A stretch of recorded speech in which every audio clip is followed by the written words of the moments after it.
Morning, good afternoon, Jeff. How you doing, guys? How you doing, brother? Nick, thank you for the technical. I don't know what happened there, but I was definitely worried for a couple of minutes there. That scared me a little bit. IR's in technology. I can do this too.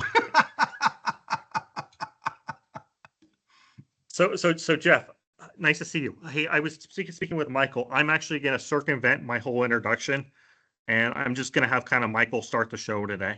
Sure. So I'll be muting myself, and my camera will be off.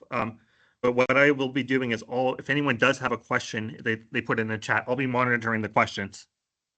That's good. And Mike, I got enough material to talk for 6 hours, so Yeah, don't and feel like Nick, you need to prompt me. I would appreciate if you butted in with the questions as they come, okay?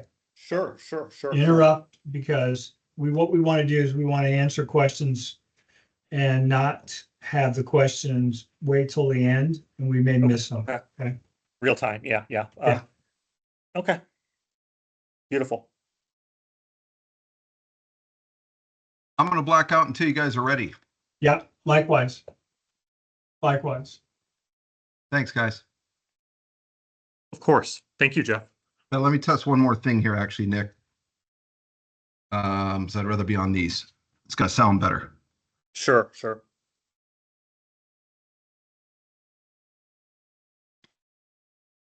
Test 1, 2. Loud and clear. Talk a little bit for me, Nick. Testing. Can you hear me, Jeff? Testing. Yep, that works. Excellent. All right, I'll black out. Thanks, guys.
We will be starting at the top of the hour.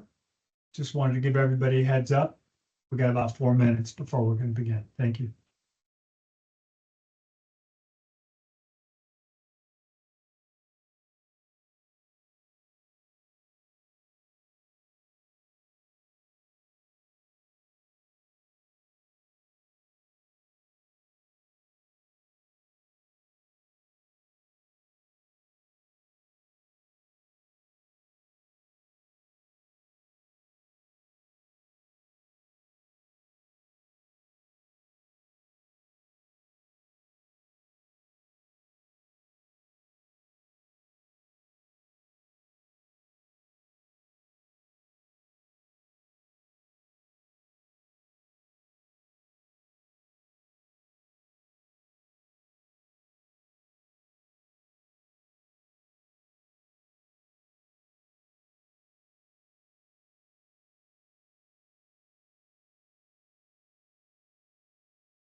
Morning to those who've joined. We'll be starting in a couple of minutes. Thank you for your patience.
Morning, good afternoon to those who've joined. We'll be starting in about 1 minute.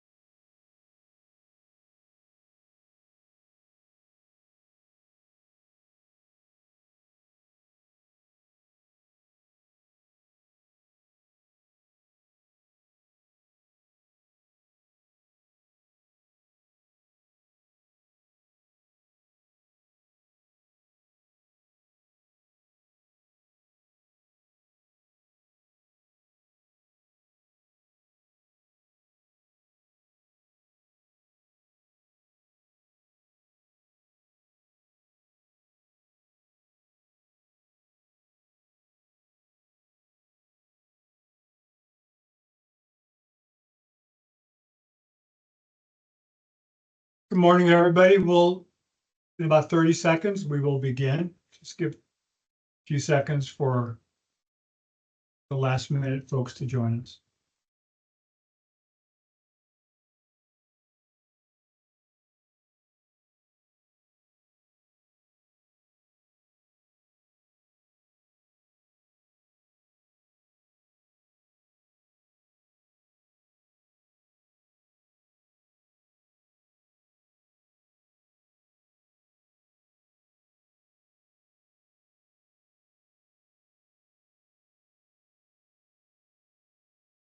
Okay, with your permission, we will begin.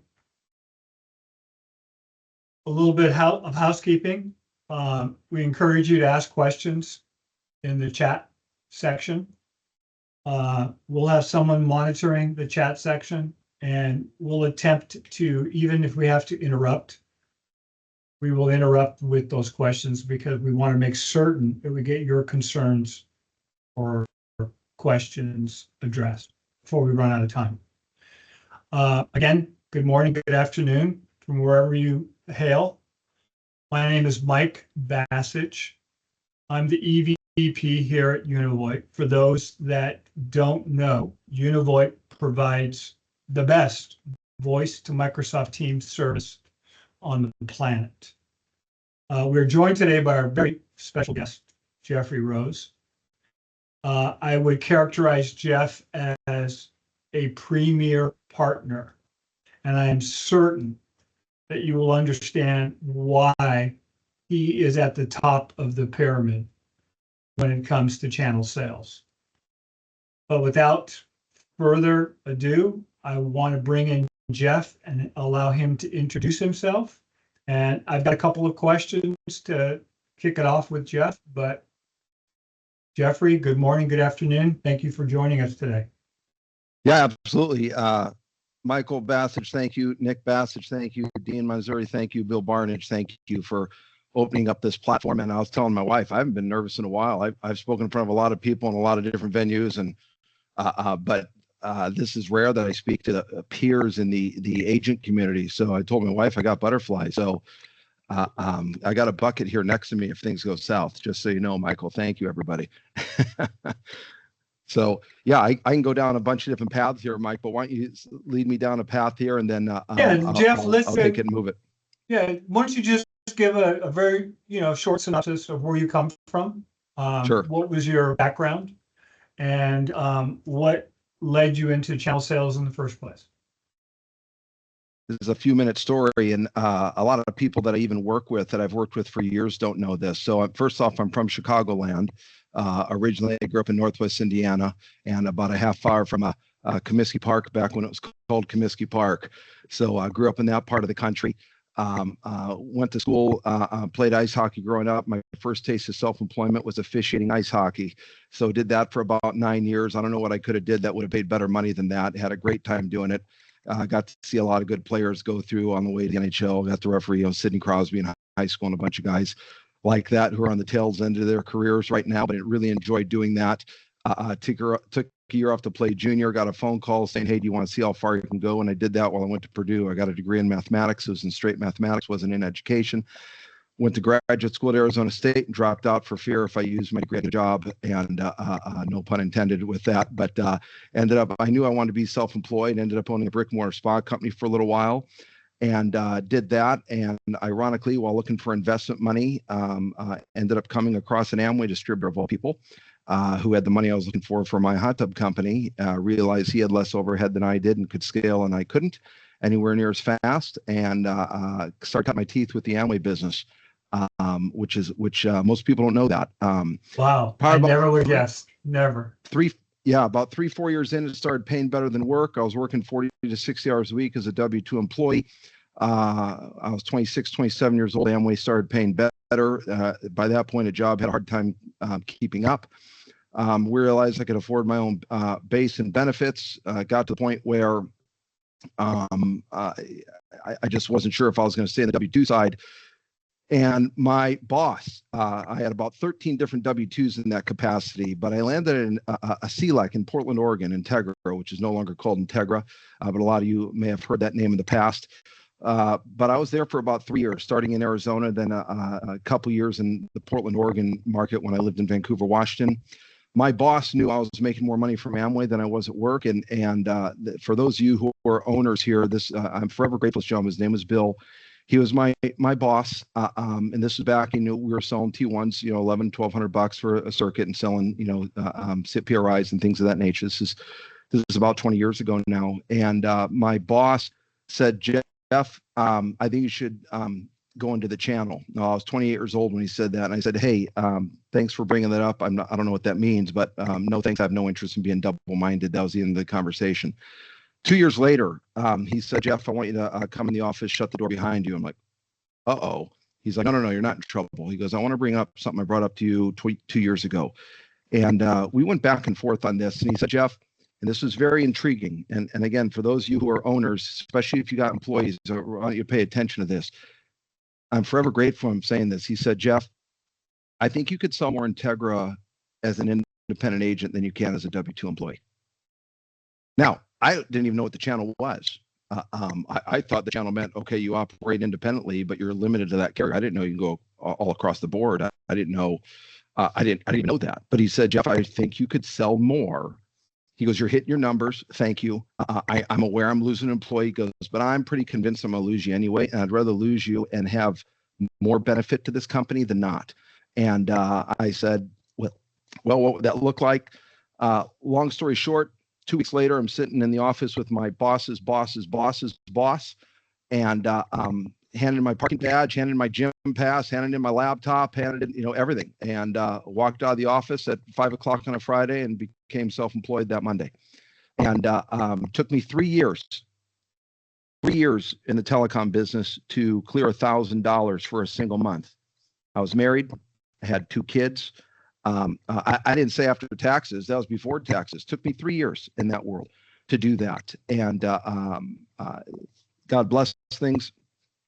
Fast forward, I'm 45 years old now. Now I'm married. We've got 6 kids. We have a 21-year-old by Thanksgiving. 21, 18, 17, 15, 13, and 10. 5 boys and a girl. Met a beautiful woman that her angel wings got clipped and fell from heaven. Yeah, obviously she's got eye trouble. She's got eye trouble. She is obviously. Yeah, that's right. Pray for her. She's totally blind.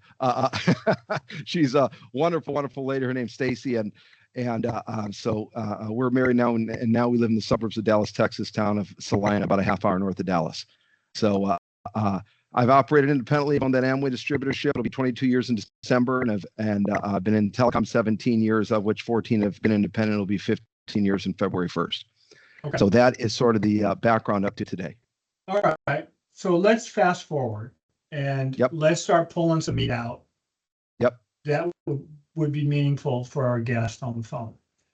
Yep. I set the stage by describing you as the top of the pyramid. Okay. Yep. And I honestly believe you're that. We operate with a lot of partners in the channel. And I know that your success in the channel is at a higher elevation than the great majority. How come? A few things. And again, I don't want to pull a Bible out here and start a sermon by any means, but let me go into the self-employment guide. I know who I am. I know whose I am. I know why I'm doing what I'm doing. And I feel a lot of people have a hard time handling their time, especially when they get more of it. And when someone decides to become self-employed, let alone in the channel, they don't know where to put their energy. They don't know how to allocate their effort. And when they do it, it's typically in little bursts, not in consistent effort. And I from a 60,000 square foot view, I learned to honor God with my money. I learned to honor God with my time. I learned to honor God with my effort, regardless of what avenue. Now, the fact that the telecom industry came in my path, I'm like, okay. And again, this is where my brain's at. I Colossians 3:23, 24, Ecclesiastes 9:10, whatever they hand found to do with all they might. So I'm asking myself daily, am I doing this with all my might? Am I sleeping in or am I getting up? Am I making a call or am I not making a call? Am I making a contact when I should be making a contact? Am I talking to a carrier, getting education, being on a call like this? Or am I backpedaling it because, you know what, I just want to have lunch unannounced? Am I doing something to get better, but I'm very intentional with why I'm doing things? And I think that has led to significant growth, and God's just opened doors to meet people who are significantly smarter than me. And I think there's a few things that stop people. I was having a conversation with my sons about this. You know, again, we got one in college there, and we have one who's a senior, one who's a junior, one who's a freshman. I was talking with the one who's a senior right now and the one who's a junior, and I was trying to explain to them, hey, listen, money follows values. The value you bring, not the other way around. And I think a lot of people going to the channel going, oh man, you see the size of that spiff, dude, you can make that residual. Oh my goodness. And they're putting the cart before the horse. And as opposed to, can you imagine how much value you could bring when you're agnostic to logo and carrier? Can you imagine how much value you could bring and being very intentional about finding a need and giving value before the dollars and cents ever come up? I am convinced, and this isn't limited to telecom, this is anything, especially in the world of self-employment. You're paid in direct proportion to the amount of value you bring to the market. And as you're able to come and bring value to the market and find a way to expand and continue to give value to the market, the money's going to follow. So I found people who are really, really good at this. And I said, what did you do? How did you do it? Hopping on calls like this, finding people that were very, very knowledgeable, very, very good, and started asking questions. Hey, what would you do? What would you do over again? What would you avoid doing? What would you do if you were me? And learning how to ask those questions. But to answer your question, that vision, that dream, what Napoleon Hill 15 laws of success, Think and Grow Rich would say, a definite chief aim. I have a definite chief aim. Listen, if you accuse me in the court of law of having a dream and had Delta and SEAL Team 6 break through our windows, I always think of National Lampoons, shooting through the windows. Would there be enough physical evidence in our home to accuse us of having a dream? Absolutely. I got pictures up everywhere. I got stuff written down. I got stuff all over the place. Absolutely. My wife and I we're dreamers. And I just got to the point where, hey, if this is a vehicle that can help reach that, what are we looking for? The kids see it. My wife sees it. Everyone's on board going towards that channel, so that when I'm putting time and effort towards things like this, there's not pushback. There's wind to my sails, so to speak. So I'm going to paraphrase. Yep. You're not afraid to be aspirational. Say it again. you are not afraid to be aspirational. Correct. And I think I think a lot of people tune into these conversations, and we're going to talk about a few of them. They just want tactics. Oh, I make 132 calls a day. Okay, Yep. that's a tactic. Okay. That's right. And I'm not suggesting tactics aren't important, but you must have an aspirational dream to provide the motivation so that when you execute the tactics, you're executing them with righteousness. Fair? Yeah, I would absolutely say that, because it's not about making an extra call today. Hey, listen, for those of you who want tactics, call more people, you'll make more money. I would argue if that's your motivation, good luck being here 10 years from now. Listen, there's a couple things that happen, in my opinion, and I've had conversation with agents, especially when I get in and say, hey, how come more people aren't doing this? And in my opinion, number one reason, they don't have that definite chief aim. They never give themselves enough runway. And that's not telecom. That's Life. if you take every contact in your cell phone, and a random caller says, would you rather be self-employed or employed? 70%, every statistic, 70% would be self-employed. But if you truly look at the context in your cell phone, how many are truly self-employed? I don't mean they Uber on the side. I mean they're self-employed. 1%, maybe 1%. I'm being generous when I say 1%, maybe 2%. Okay, well, how many 10 years and beyond? Extremely few. That number shoots way down. What is stopping them? They never gave themselves enough runway. They never gave themselves enough runway to go after it. And that is why their dream's too small. They got a dream the size of a pregnant ant. And they're trying to get a quick hit and hoping Bitcoin makes it so that they can make work. Yep. Are you willing to work without pay so you can get paid without working? Are you willing to work without pay to the point where you can get paid without working? And how big's your dream? So, I mean, these are the things that again, not limited to the channel, but I would argue that absolutely is a big part of it. Now, let me give you a little bit in my opinion, channel specific, telecom specific for those. And this is somewhat interesting because listen, the majority of people I work with in the telecom market, they are very analytical. I'm dealing with IT people and engineers. Every once in a while you get the big picture CEO, but they typically hire a guy who's analytical. And so we're dealing with a lot of that in this space. I was just asking a sales engineer who's been around telecom longer than I have. I said, hey, I mentioned we're doing the fireside chat here. I said, what would you recommend? I say, and I said, here's what I was thinking. He goes, yep, that's spot on. Learn to land and expand. Learn to land and expand. Typically, agents stay in their comfort zone. So my biggest opportunities start with a single point of entry. You are really hurting yourself if you're starting with a very limited single point of entry and you never go beyond that, which goes back to the whole idea of risk. You don't want to sound like an idiot, so you're scared to bring someone else in because you got a single point of entry. Let's say it's Microsoft, let's say it's contact center, and then all of a sudden these other needs are there. And as you're building relationship, you never bring it up because you just don't, you're concerned. What if I look like an idiot? You're not willing to leverage others. You're not willing to pass the ball. Listen, if we had a football team and every snap you took it and tried running it yourself, pass the ball. You still get the touchdown. Pass the ball, but learn to land and expand. So when I started, it was, hi, my name's Jeff, and I'd like to say something, specifically internet. But as time went on and things started to expand, hey, I can go into that door, but learning to ask the right questions. You don't need to become a doctor to ask about symptoms. You don't need to become a doctor to ask about symptoms. I could take someone off the street and say, listen, I want you to talk to people, and I want you to say the word Microsoft Teams, and I want you to say the word cybersecurity.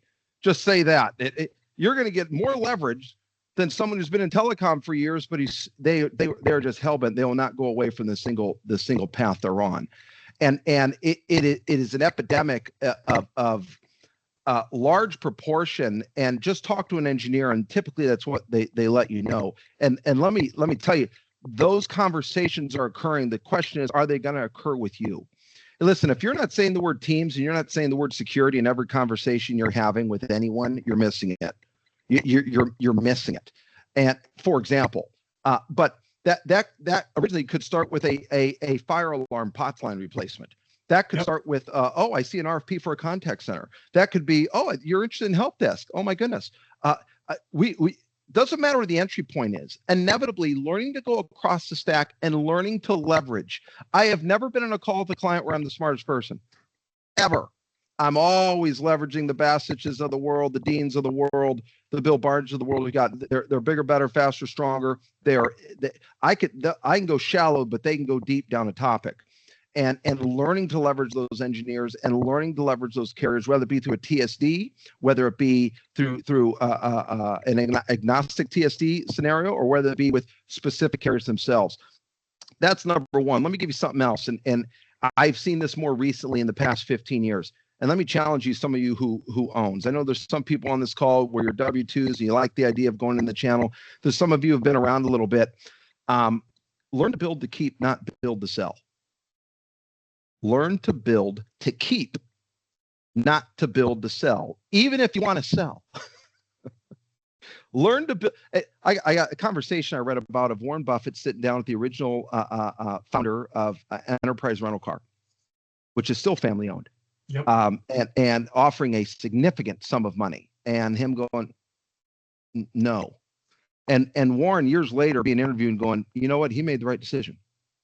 He made the right decision. Now, that doesn't mean, I'm not saying it's right or wrong to sell. I'm saying, is your mentality to build to sell? Which now I go back to, are you really adding value to the end user? Or are you building to keep? Are you building to keep, regardless if you end up choosing to sell? To the very last second, are you building to keep? I've seen that a lot recently. We see that with TSDs buying up other agencies. We see that with agents getting offered large money from some private equity firm in Dubai, which is fine, but there's something happened to that customer-client relationship. I see it in the carrier space. When I see one carrier, man, what happened? I'll tell you what happened. All of a sudden, that build to sell came in, and the value, and it is unbelievably, extremely noticeable. And there's every single person in this call has probably one or two carriers in their mind where they go, oh yeah. Absolutely. They hit the nail on the head. There's no doubt about that. So those are things that I find that learning to build to keep, regardless if you're just a one-man band or hey, you know what, you own XYZ and you're on the carrier side. I think that's a big one. Learning to land and expand, I think that's super important. Giving yourself one runway, I think that is super important as well. But of everything I said here, and again, I can't overemphasize it. Do you have a dream? Do you have a dream significantly larger than your income?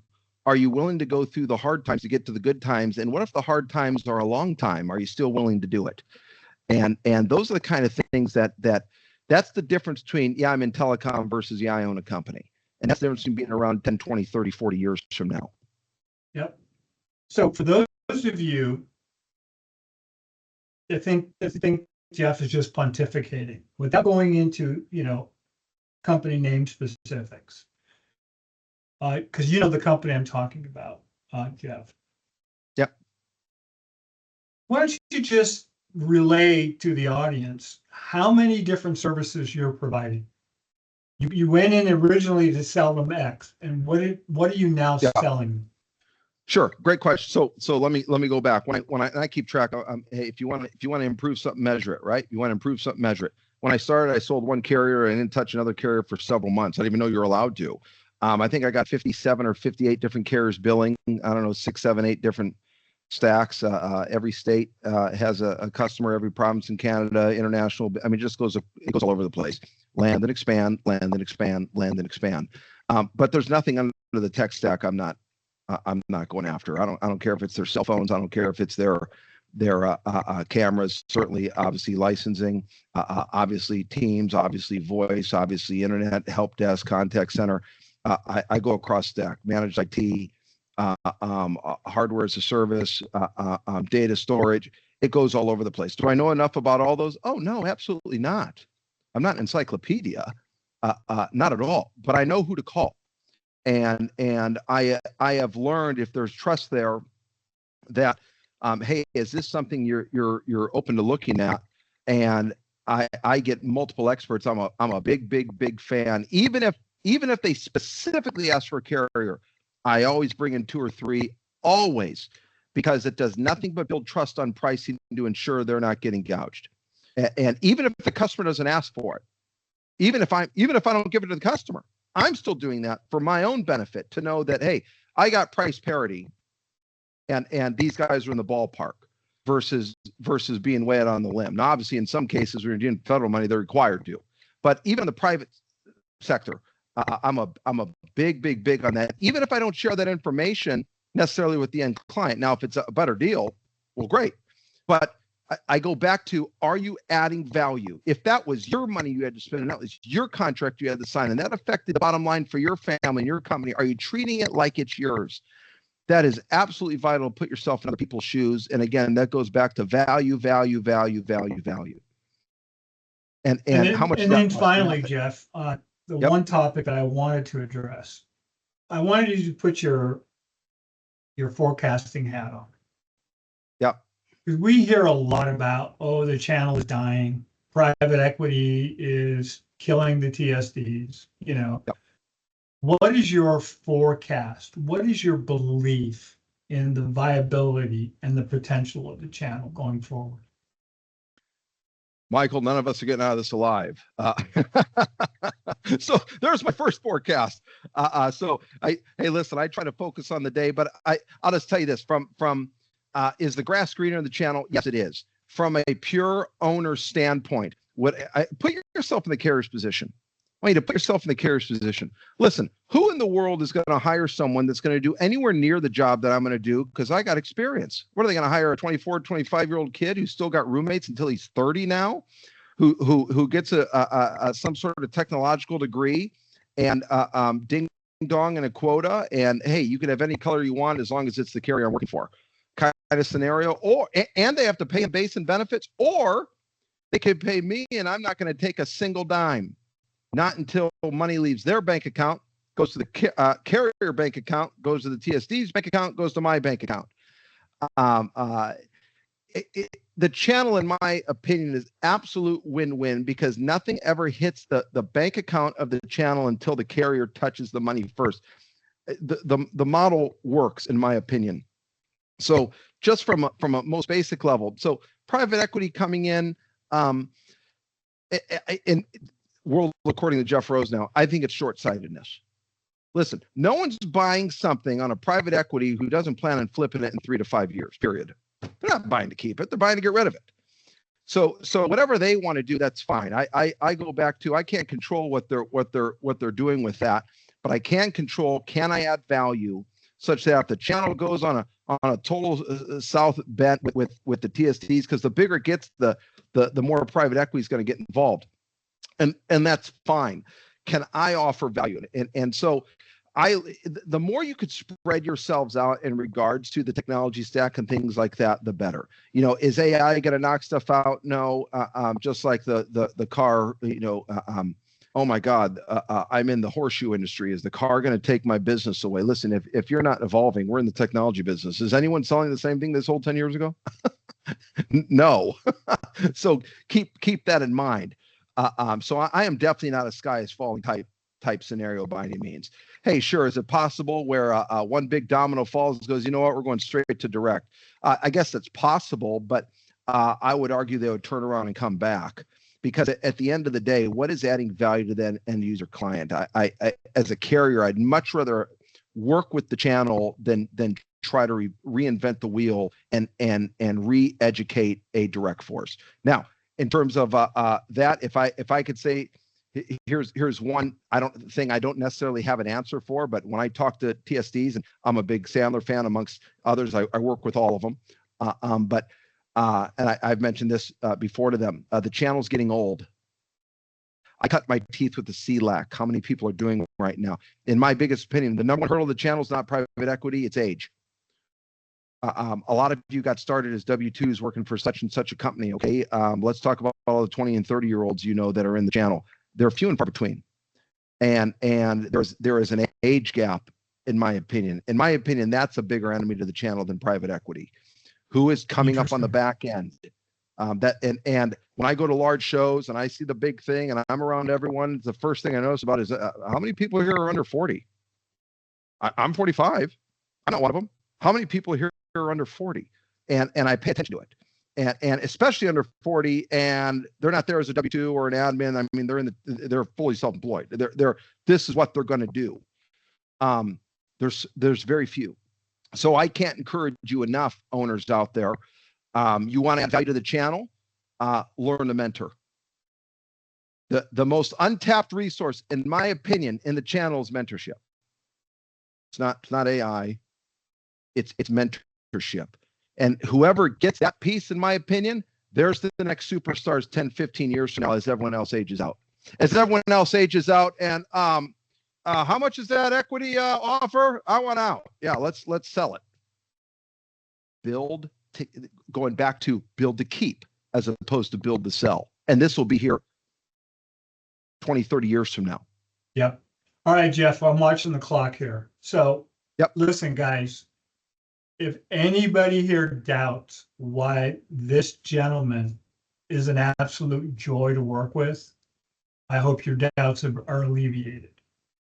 The passion and the desire to bring value to the channel, to the customer, is evident every single day. So the biggest thing you can get from this is to act as if.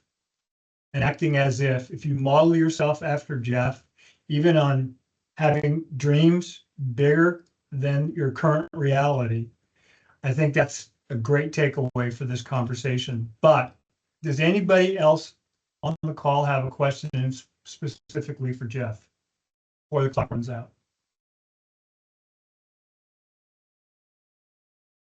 Is there any questions, Nick? Nothing. That's okay. Well, listen, I want to say, Jeff, thank you. And, you got a lot of fans here.